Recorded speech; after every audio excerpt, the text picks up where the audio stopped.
জমির প্রতি আসলাম সাহেবের দুর্বলতা অনেক আগের থেকে আর কি। তিনি অনেক জমি হচ্ছে কৌশলে বিভিন্ন উপায়ে বিভিন্ন কৌশলে সে আয়ত্ত করছে। তাছাড়া গাবতলী থেকে দিয়াবাড়ি ঘাট পর্যন্ত যে ব্যবসা আছে সে ব্যবসা সে নিয়ন্ত্রণ করে। তাছাড়া গাবতলীর ঘাট, গরুর হাট, ট্রাক স্ট্যান্ড, বাস স্ট্যান্ড থেকে সে কমিশন বাণিজ্য করে। ঢাকা ১৪ আসনের সংসদ সদস্যের ঘনিষ্ঠ একজন এভাবেই জানালেন আসলামুল হকের অবৈধ সম্পদ গড়ে তোলার গল্প। আরেকজন আসলামের নির্বাচনী আসনের একজন মুক্তিযোদ্ধা আজিজুর রহমান বাচ্চু, যিনি দীর্ঘ বছর ধরে সংরক্ষণ করছেন আসলামের নানা কর্মকাণ্ডের রেকর্ড।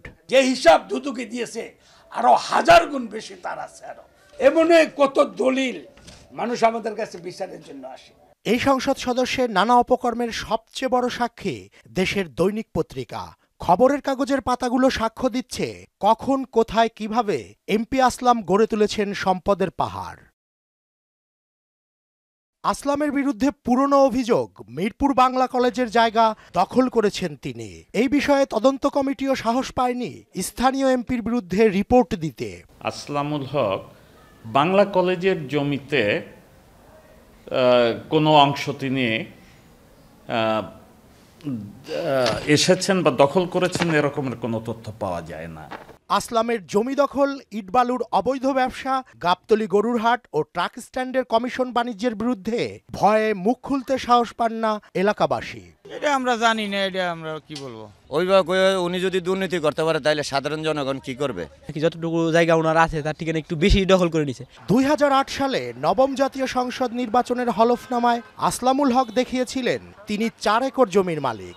আর দশম জাতীয় সংসদ নির্বাচনের হলফনামায় তার জমির পরিমাণ ১৪৫ একর দেখিয়েছেন। মূলত বর্তমানে তার জমির পরিমাণ প্রায় ৩০০ একর। নির্বাচনী হলফনামায় যে সে তথ্য দিছে সে আসলে ঠিক তথ্য দেয় নাই। তার জমির পরিমাণ অ্যাকচুয়ালি ৩০০ একরের উপরে হবে আর কি। বর্তমান সংসদের যে কজন সদস্যের অস্বাভাবিক সম্পদের খোঁজে নেমেছে দুদক, তাদের মধ্যে অন্যতম আসলামুল হক। তদন্ত শেষ হওয়ার আগে এ বিষয়ে মুখ খুলতে চান না দুদক। ১০ জনের বিরুদ্ধে আমরা পরীক্ষা নিরীক্ষা করছি। এমপি, মন্ত্রী, সাবেক যারা আছেন সব মিলে।